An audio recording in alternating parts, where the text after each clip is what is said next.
সমগ্র পশ্চিমবঙ্গের মধ্য মালদা, মুর্শিদাবাদ এবং উত্তর দিনাজপুর এই তিন জেলায় মুসলিমরাই সংখ্যাগরিষ্ঠ। এর মধ্যে মুর্শিদাবাদে মুসলিম জনসংখ্যা প্রায় ৭০%, আর হিন্দু মাত্র ৩০%। বাবরি মসজিদ থেকে শুরু করে এসআইআর বিরোধী আন্দোলন, জাল নোট থেকে শুরু করে জঙ্গি কার্যকলাপ, প্রায় সব কিছুতেই বাংলাদেশের সীমান্তবর্তী এই তিন জেলা সব সময় থাকে আলোচনার কেন্দ্রবিন্দুতে। মুর্শিদাবাদ জেলে কে কিন্তু আপনারা জানলে অবাক হবেন, ১৯৪৭ সালের ১৪ই আগস্ট থেকে ১৭ই আগস্ট রাত ১২টা পর্যন্ত সম্পূর্ণ মালদা, মুর্শিদাবাদ, নদিয়া, দক্ষিণ দিনাজপুর এবং উত্তর দিনাজপুরের বেশ কিছু অঞ্চল ছিল পাকিস্তানের অংশ। মানে মুসলিম সংখ্যাগরিষ্ঠ হওয়ার কারণে দেশভাগের সময় প্রথম দিকে এই জেলাগুলোকে পাকিস্তানের সঙ্গে যুক্ত করা হয়েছিল। তখন পশ্চিমবঙ্গের মানচিত্র ছিল অনেকটা এরকম। ১৪ই আগস্টের দিন পাকিস্তানের স্বাধীনতা দিবস উপলক্ষে এই অঞ্চলের মুসলিমরা বহরমপুরের স্কয়ারফিল্ড, মালদার কালেক্টর অফিস সহ বিভিন্ন স্থানে পাকিস্তানের পতাকা উত্তোলন করেন। চারদিকে আল্লাহ আকবর ধ্বনি দিয়ে আনন্দ মিছিল বের করা হয়। এর বিপরীতে এই জেলাগুলোতে বসবাসরত হিন্দুরা আতঙ্কগ্রস্ত হয়ে পড়েন। কিন্তু ১৭ই আগস্ট রাত ১২টার পর একজন নারীর চাণক্য নীতিতে সমস্ত চিত্রটাই বদলে যায়। যে মুসলিমরা আনন্দ মিছিল বের করেছিল, ১৮ই আগস্ট সকালে তারা জানতে পারেন তাদের জেলা এখন আর পাকিস্তানের অংশ নয়, বরং ভারতের অন্তর্ভুক্ত হয়েছে। কিন্তু এখন প্রশ্ন হলো, মুসলিম সংখ্যাগরিষ্ঠ হওয়া সত্ত্বেও কেন এই জেলাগুলোকে পাকিস্তানের মানচিত্র থেকে কেটে হিন্দু প্রধান ভারতের সঙ্গে যুক্ত করা হয়েছিল? কার নির্দেশে নেওয়া হয়েছিল এই সিদ্ধান্ত? কি ছিল আসল কারণ? বন্ধুরা, দেশভাগের সময়ের এই অজানা ইতিহাস অনেকেই জানে না, তাই বিষয়টি ভালোভাবে বোঝার জন্য ভিডিওটি সম্পূর্ণ দেখার অনুরোধ রইল, কারণ স্কিপ করলে হয়তো অনেক কিছু মিস করে ফেলবেন। ১৯৪৬ সালে ব্রিটিশ সরকার ঘোষণা করে তারা ১৯৪৭ সালের আগস্ট মাসের মধ্যেই ভারতকে স্বাধীনতা দিবে। কিন্তু এর অনেক আগে থেকেই মোহাম্মদ আলী জিন্নাহ ও মুসলিম লীগ দাবি জানিয়ে আসছিল যে সম্পূর্ণ পাঞ্জাব ও বাংলাসহ মুসলিম সংখ্যাগরিষ্ঠ অঞ্চলগুলো নিয়ে একটি আলাদা পৃথক রাষ্ট্র পাকিস্তান গঠন করতে হবে। অন্যদিকে জাতীয় কংগ্রেস এই বিভাজনের তীব্র বিরোধিতা করে এবং ভারতকে এক ও অবিভক্ত রাখার পক্ষে অবস্থান নেয়। এমনকি গান্ধীজি দেশভাগ রোধ করার জন্য জিন্নাহকে অবিভক্ত ভারতের প্রধানমন্ত্রী হওয়ার প্রস্তাব পর্যন্ত দিয়েছিলেন, কিন্তু জিন্নাহ এই প্রস্তাবে রাজি হয়নি এবং পৃথক পাকিস্তানের দাবিতেই অনড় থাকে। কিন্তু ১৯৪৬ সালের নোয়াখালীর ঘটনা কলকাতা এবং পাঞ্জাব সহ বিভিন্ন অঞ্চলের সাম্প্রদায়িক বিরোধের ভয়াবহতা দেখে শেষ পর্যন্ত কংগ্রেসও দেশভাগের বাস্তবতাকে মেনে নিতে বাধ্য হয়। তাই তৎকালীন ভাইসরয় লর্ড মাউন্টব্যাটেন ঘোষণা করেন যে ভারতকে দুই ভাগে ভাগ করা হবে, আর এই বিভাজন হবে ধর্মের ভিত্তিতে।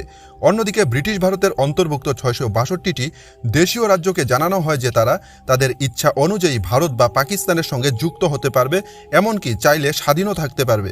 দেশভাগের পূর্বে ব্রিটিশ ভারতে হিন্দু ও মুসলিমদের পাশাপাশি শিখ সম্প্রদায়ও একটি গুরুত্বপূর্ণ ও প্রভাবশালী গোষ্ঠী হিসাবে বাস করত। পাঞ্জাব অঞ্চলে শিখদের উল্লেখযোগ্য উপস্থিতি ছিল। যখন পাঞ্জাবকে ভাগ করার পরিকল্পনার কথা সামনে আসে, তখন শিখদের মধ্যে গভীর উদ্বেগ সৃষ্টি হয়। তারা আশঙ্কা করেছিল যে দেশভাগের ফলে তাদের সম্প্রদায় দুই দেশের মধ্যে বিচ্ছিন্ন হয়ে পড়বে। তাছাড়া তারা যদি পাকিস্তানের সঙ্গে যুক্ত হয়, তাহলে তাদের ধর্মীয় স্বাধীনতা বিপন্ন হতে পারে।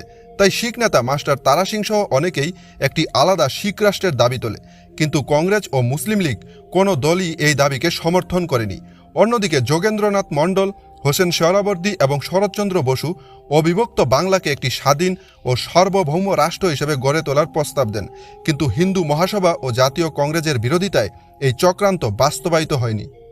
অবশেষে বাংলা ও পাঞ্জাবের বিভাজনের মধ্য দিয়ে এই দেশভাগ অনিবার্য হয়ে ওঠে। তবে সেই সময় কেউই নিশ্চিতভাবে জানত না যে এই বিভাজন রেখা ঠিক কোথায় কোন দিক থেকে টানা হবে, কারণ বাংলা ও পাঞ্জাবের হিন্দু মুসলিম জনসংখ্যা মিশ্রভাবে বসবাস করত।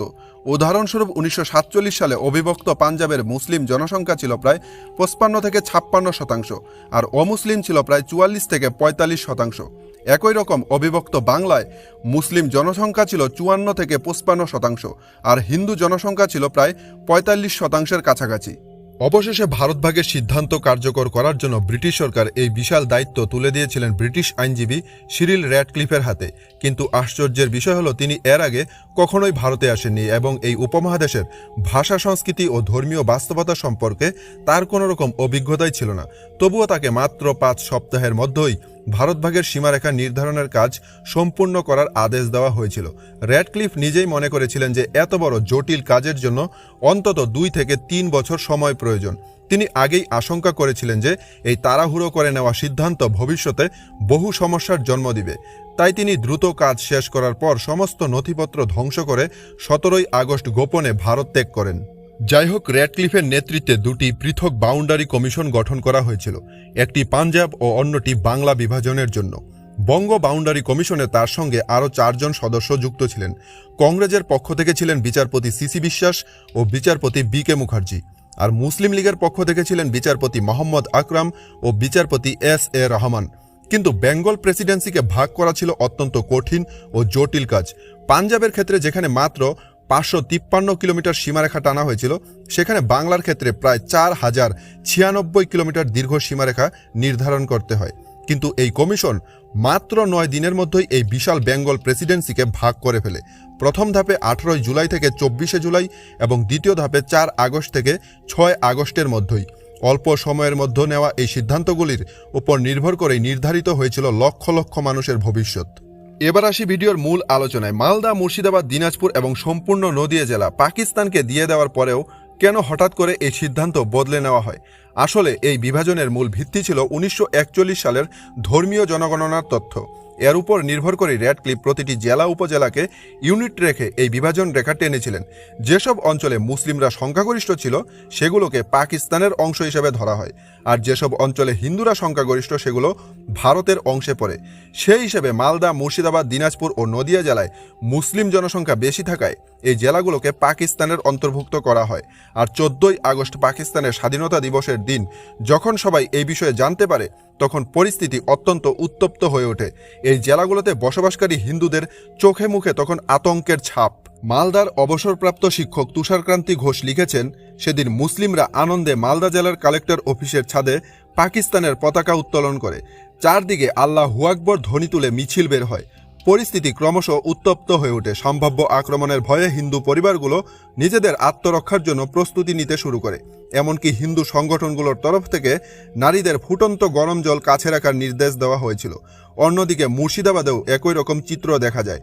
15ই আগস্ট সকালে বহরমপুরের স্কয়ার ফিল্ডে পাকিস্তানের পতাকা উত্তোলন করেন তৎকালীন মুর্শিদাবাদের আইসিএস অফিসার এ.আই.আর. খান। কিন্তু সব থেকে ভয়াবহ পরিস্থিতি তৈরি হয় নদিয়ায়। নদিয়ার প্রাচীন রাজধানী কৃষ্ণনগরও পাকিস্তানের অন্তর্ভুক্ত হওয়ায় সেখানে ব্যাপক আতঙ্ক ছড়িয়ে পড়ে। কৃষ্ণনগর রাজপ্রাসাদের নিকটবর্তী গ্রন্থাগারের ছাদে আল্লাহু আকবর ধ্বনি দিয়ে পাকিস্তানের পতাকা উত্তোলন করা হলে পরিস্থিতি অত্যন্ত উত্তেজনাপূর্ণ হয়ে ওঠে। এমনকি অনেক হিন্দু নদিয়া ছেড়ে পলায়ন করা শুরু করে। নদিয়ার সঙ্গে বৈষ্ণব ধর্মের গভীর সম্পর্ক রয়েছে, কারণ এখানেই জন্মগ্রহণ করেছিলেন শ্রী চৈতন্য মহাপ্রভু। তাই এই ধর্মীয় ও সাংস্কৃতিক বন্ধনের কারণে হিন্দু সমাজ এই সিদ্ধান্তকে কোনোভাবেই মেনে নিতে পারছিল না। সেই সময় অবিভক্ত নদিয়া জেলায় মুসলিম জনসংখ্যা ছিল প্রায় 61.1%, আর হিন্দু জনসংখ্যা ছিল মাত্র 38.9%। তবে নদিয়ার কিছু অঞ্চল, বিশেষ করে কৃষ্ণনগর, রানাঘাটে হিন্দু জনসংখ্যার আধিক্য ছিল। কিন্তু 14ই আগস্টের প্রকাশিত মানচিত্রে নদিয়াকে পাকিস্তানের অংশ হিসাবে দেখানো হলে কৃষ্ণনগর সহ বিভিন্ন অঞ্চলের হিন্দু সম্প্রদায় তীব্র প্রতিবাদ জানায়। নদিয়ার রাজপরিবারের তৎকালীন রানী জ্যোতির্ময়ী দেবী এই সিদ্ধান্তের বিরুদ্ধে দৃঢ় অবস্থান নেন। তিনি জনমত সংগ্রহ করে দিল্লির জাতীয় নেতৃবৃন্দ ও ভাইসরয় লর্ড মাউন্টব্যাটেনের কাছে এর সমাধানের দাবি জানান। অন্যদিকে শ্যামাপ্রসাদ মুখার্জি নদিয়াকে ভারতের অন্তর্ভুক্ত করার জন্য প্রবল রাজনৈতিক চাপ সৃষ্টি করেন। তিনি ব্রিটিশদের সামনে যুক্তি তুলে ধরেন যে কলকাতার সঙ্গে উত্তরবঙ্গের ভৌগোলিক যোগাযোগ বজায় রাখতে নদিয়ার ভারতের অংশ হওয়া অত্যন্ত গুরুত্বপূর্ণ। শেষ পর্যন্ত লর্ড মাউন্টব্যাটেন রানী জ্যোতির্ময়ী দেবীর আবেদনে সাড়া দিয়ে র্যাডক্লিফকে পুনর্বিবেচনার পরামর্শ দেন। এরপর র্যাডক্লিফ নদিয়া জেলাকে পুনরায় ভাগ করেন। ইচ্ছামতি ও মাথাভাঙ্গা নদীকে সীমান্ত হিসাবে নির্ধারণ করে মুসলিম প্রধান কুষ্টিয়া, মেহেরপুর ও চুয়াডাঙ্গা অঞ্চলকে পাকিস্তানের অন্তর্ভুক্ত করা হয়। অন্যদিকে রানাঘাট, কৃষ্ণনগরকে ভারতের সঙ্গে যুক্ত করা হয়। অন্যদিকে বর্তমানে পশ্চিমবঙ্গের অন্তর্গত হিন্দু সংখ্যাগরিষ্ঠ বালুরঘাট, রায়গঞ্জ, হিলি, গঙ্গারামপুর অঞ্চলগুলো একসময় ছিল অবিভক্ত দিনাজপুর জেলার অংশ। আর দেশভাগের সময় প্রথম দিকে সম্পূর্ণ দিনাজপুর জেলাকেই পাকিস্তানের অন্তর্ভুক্ত করা হয়। এর পেছনে একটি বড় রাজনৈতিক ও কৌশলগত কারণ ছিল। আসলে পাঞ্জাব বিভাজনের সময় মুসলিম সংখ্যাগরিষ্ঠ হওয়া সত্ত্বেও গুরুদাসপুর জেলাকে ভারতের সঙ্গে যুক্ত করা হয়। এই সিদ্ধান্তের পেছনে গুরুত্বপূর্ণ ভূমিকা ছিল সর্দার বল্লভভাই প্যাটেলের। তিনি উপলব্ধি করেছিলেন যে খুব শীঘ্রই কাশ্মীর ভারতের সঙ্গে যুক্ত হতে পারে এবং সেই ক্ষেত্রে জম্মু কাশ্মীরে পৌঁছানোর জন্য গুরুদাসপুর ছিল সবথেকে সহজ ও গুরুত্বপূর্ণ স্থলপথ। ফলে গুরুদাসপুরের ভৌগোলিক গুরুত্ব ছিল অত্যন্ত বেশি। কিন্তু মোহাম্মদ আলী জিন্নাহ প্রথম দিকে গুরুদাসপুর ছেড়ে দেওয়ার জন্য একদমই রাজি ছিলেন না। তার দাবি ছিল যদি গুরুদাসপুরকে ভারতের সঙ্গে যুক্ত করা হয় তবে সম্পূর্ণ দিনাজপুর জেলাকেই পাকিস্তানের অন্তর্ভুক্ত করতে হবে। তাই গুরুদাসপুরের ভৌগোলিক গুরুত্ব বিবেচনা করে কংগ্রেস নেতারা শেষ পর্যন্ত জিন্নাহর এই দাবি মেনে নেন। কিন্তু সম্পূর্ণ দিনাজপুর জেলাকে পাকিস্তানের অন্তর্ভুক্ত করার পরই পরিস্থিতি উত্তপ্ত হয়ে ওঠে। রায়গঞ্জ, কালিয়াগঞ্জ, গঙ্গারামপুর, বালুরঘাট সহ বিভিন্ন অঞ্চলের হিন্দুরা বিক্ষোভ প্রদর্শন করে। তারা ভারতের সঙ্গে যুক্ত হওয়ার দাবি জানায়। তাই পরিস্থিতির গুরুত্ব উপলব্ধি করে লর্ড মাউন্টব্যাটেন র্যাডক্লিফকে দিনাজপুর জেলা দুই ভাগে ভাগ করার নির্দেশ দেন। ফলস্বরূপ হিন্দু প্রধান পশ্চিম অংশ, যার মধ্যে বালুরঘাট, হিলি, গঙ্গারামপুর ও রায়গঞ্জ ছিল, তা ভারতের সঙ্গে যুক্ত হয়, আর মুসলিম প্রধান পূর্ব দিনাজপুর যুক্ত হয় পাকিস্তানের সঙ্গে। কিন্তু নদিয়া ও দিনাজপুরের কিছু অংশ ভারতের সঙ্গে যুক্ত হলেও ভৌগোলিক দিক থেকে অত্যন্ত গুরুত্বপূর্ণ মালদা, মুর্শিদাবাদ তখনও ছিল পাকিস্তানের অংশ। কারণ প্রথমত এই দুই জেলায় মুসলিমরাই ছিল সংখ্যাগরিষ্ঠ এবং দ্বিতীয়ত নবাবদের শহর মুর্শিদাবাদ বাংলার মুসলিমদের কাছে ছিল একটি আবেগের কেন্দ্র। তাই এই দুই জেলার ভারতের সঙ্গে যুক্ত হওয়ার কোনো সম্ভাবনাই ছিল না। কিন্তু ভারতীয় নেতারা বিষয়টি ভিন্ন দৃষ্টিকোণ থেকে বিবেচনা করেছিলেন। তারা উপলব্ধি করেছিলেন যে যদি মালদা, মুর্শিদাবাদ পাকিস্তানের অন্তর্ভুক্ত হয় তাহলে উত্তরবঙ্গের সঙ্গে কলকাতার যোগাযোগ মারাত্মকভাবে বিঘ্নিত হবে। এর ফলে পশ্চিমবঙ্গ কার্যত দুটি বিচ্ছিন্ন অঙ্গে বিভক্ত হয়ে পড়বে, যা প্রশাসনিক ও সামগ্রিক শাসন ব্যবস্থার জন্য বড় ধরনের সমস্যার সৃষ্টি করবে। তবে এই সমস্যা থেকেও আরেকটি বড় উদ্বেগের বিষয় ছিল কলকাতা বন্দরের ভবিষ্যৎ। কারণ কলকাতা বন্দর কোনো সমুদ্র বন্দর নয়, এটি একটি নদী বন্দর, যা সমুদ্র থেকে প্রায় 125 কিলোমিটার দূরে অবস্থিত। এই বন্দরের কার্যকারিতা সম্পূর্ণভাবে নির্ভর করে হুগলি নদীর নাব্যতার উপর। হুগলি নদী যে এই বন্দরের জন্য কতটা গুরুত্বপূর্ণ তা বোঝা যায় এই তথ্য থেকে যে 1961 সালে রাজ্যের তীব্র আর্থিক দুরবস্থার মধ্যেও শুধুমাত্র হুগলি নদীর নাব্যতা বজায় রাখার জন্য তৎকালীন 165 কোটি টাকা, যা বর্তমানের প্রায় 11,000 কোটি টাকার সমান, তা খরচ করে গঙ্গার উপর ফারাক্কা বাঁধ নির্মাণ করা হয়েছিল। কিন্তু সমস্যা ছিল গঙ্গার শাখা নদী হুগলির উৎপত্তিস্থল মুর্শিদাবাদ। সুতরাং যদি মুর্শিদাবাদ পাকিস্তানের অন্তর্ভুক্ত হয় তাহলে আশঙ্কা ছিল পাকিস্তানিরা কলকাতা বন্দরকে পঙ্গু করে দেওয়ার জন্য হুগলি নদীর জলপ্রবাহকে কৃত্রিমভাবে নিয়ন্ত্রণ করতে পারে। আর কলকাতা বন্দরের কার্যকারিতা কমে গেলে পশ্চিমবঙ্গ সহ সম্পূর্ণ উত্তর পূর্ব ভারতের অর্থনীতিতে বিপর্যয় নেমে আসবে। কিন্তু 14ই আগস্ট হঠাৎ করে খবর পাওয়া গেল যে মালদা ও মুর্শিদাবাদ জেলা পাকিস্তানের অন্তর্ভুক্ত হয়েছে। আর এই সংবাদ পাওয়া মাত্রই বাংলার কংগ্রেস ও হিন্দু মহাসভার নেতারা উদ্বিগ্ন হয়ে পড়েন। তারা দ্রুত এই সিদ্ধান্তের প্রতিবাদ জানিয়ে দিল্লির নেতাদের সঙ্গে যোগাযোগ শুরু করেন। এছাড়া স্থানীয় কংগ্রেস নেতা কৃষ্ণজীবন সান্যাল ও বিনয় সরকার সহ অনেকেই এই সিদ্ধান্তের বিরুদ্ধে জনমত গড়ে তোলার উদ্যোগ নেন। অন্যদিকে হিন্দু মহাসভার প্রভাবশালী নেতা স্বামী বলদেব আনন্দ গিরি তার সহযোগীদের সঙ্গে নিয়ে কলকাতায় গিয়ে সীমানা কমিশনের সামনে সারা রাত অবস্থান করে মালদাকে ভারতের সঙ্গে যুক্ত করার দাবি জানান। এছাড়া মালদা জেলার সাধারণ হিন্দুরাও রাস্তায় নেমে এসে বিক্ষোভ দেখাতে শুরু করে। ক্রমবর্ধমান এই ধরনের চাপ ও আন্দোলনের ফলে শেষ পর্যন্ত সিদ্ধান্ত পুনর্বিবেচনা করা হয়। সেই সময় অবিভক্ত মালদা জেলায় মোট 15টি থানা ছিল।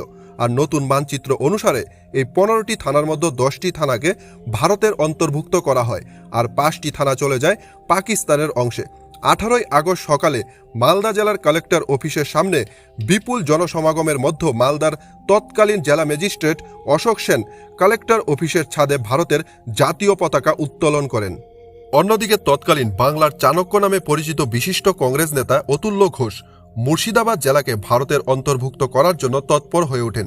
তিনি কলকাতার প্রভাবশালী ব্যবসায়ীদের সঙ্গে নিয়ে ব্রিটিশদের বোঝাতে সক্ষম হন যে ভৌগোলিক দিক থেকে মুর্শিদাবাদ পশ্চিমবঙ্গের জন্য কতটা গুরুত্বপূর্ণ। তার যুক্তিতে ব্রিটিশ গভর্নমেন্টও সহমত পোষণ করেন। তবে এই সিদ্ধান্তের তীব্র আপত্তি জানায় মোহাম্মদ আলী জিন্নাহ। তিনি কোনোভাবেই মুর্শিদাবাদ ছেড়ে দিতে রাজি ছিলেন না। কিন্তু 14ই আগস্ট থেকে 17ই আগস্ট রাত 12টা পর্যন্ত চলা রুদ্ধশ্বাস বৈঠকের পর একটি সমঝোতা তৈরি হয়। আর এই সমঝোতা অনুযায়ী হিন্দু সংখ্যাগরিষ্ঠ খুলনা জেলার বিনিময়ে জিন্নাহ মুর্শিদাবাদ ছেড়ে দিতে সম্মত হন। সেই সময় খুলনা জেলাকে ভারতের অন্তর্ভুক্ত করা হয়েছিল, কারণ খুলনার মোট জনসংখ্যার 52% ছিল হিন্দু। 15ই আগস্টের দিন খুলনার হিন্দুরা ভারতের পতাকাও উত্তোলন করেছিলেন। এছাড়া ভৌগোলিক দিক থেকেও খুলনার গুরুত্ব ছিল অপরিসীম। সমুদ্র তীরবর্তী হওয়ায় সেখানে একটি বড় ধরনের বন্দর গড়ে তোলার জন্য অনুকূল পরিবেশ বিদ্যমান ছিল। তাই জিন্নাহ মুর্শিদাবাদের বিনিময়ে খুলনা জেলাকে পাকিস্তানের অন্তর্ভুক্ত করার দাবি জানান, কিন্তু হিন্দু মহাসভা এই দাবির তীব্র বিরোধিতা করে। তবে কংগ্রেস নেতারা কলকাতা বন্দরের স্বার্থে খুলনার বিনিময়ে মুর্শিদাবাদকে ভারতের সঙ্গে যুক্ত করতে সম্মত হন। অবশেষে র্যাডক্লিফ 18ই আগস্ট নতুন মানচিত্র প্রকাশ্যে আনেন, যেখানে দেখা যায় সম্পূর্ণ মুর্শিদাবাদ জেলাসহ মালদা, নদিয়া ও দিনাজপুরের বেশিরভাগ এলাকা ভারতের অংশে পড়েছে। অন্যদিকে সম্পূর্ণ খুলনা জেলা স্থান পেয়েছে পাকিস্তানের মানচিত্রে। কিন্তু তখনও 98% অমুসলিম সংখ্যাগরিষ্ঠ পার্বত্য চট্টগ্রাম নিয়ে চলছিল তুমুল বিতর্ক। এমনকি পরিস্থিতি এতটাই খারাপ ছিল যে সর্দার বল্লভভাই প্যাটেল পার্বত্য চট্টগ্রামকে ভারতের অন্তর্ভুক্ত করার জন্য সামরিক অভিযানের সিদ্ধান্ত নিয়েছিলেন। বন্ধুরা, এই বিষয়ে আমরা পরের ভিডিওতে আলোচনা করব, তাই নতুন দর্শক হয়ে থাকলে আমাদের এই চ্যানেলটিকে সাবস্ক্রাইব করতে একদমই ভুলবেন না। দেখা হবে নেক্সট ভিডিওতে। ততক্ষণ পর্যন্ত বাই বাই বন্ধুরা। জয় হিন্দ, জয় ভারত।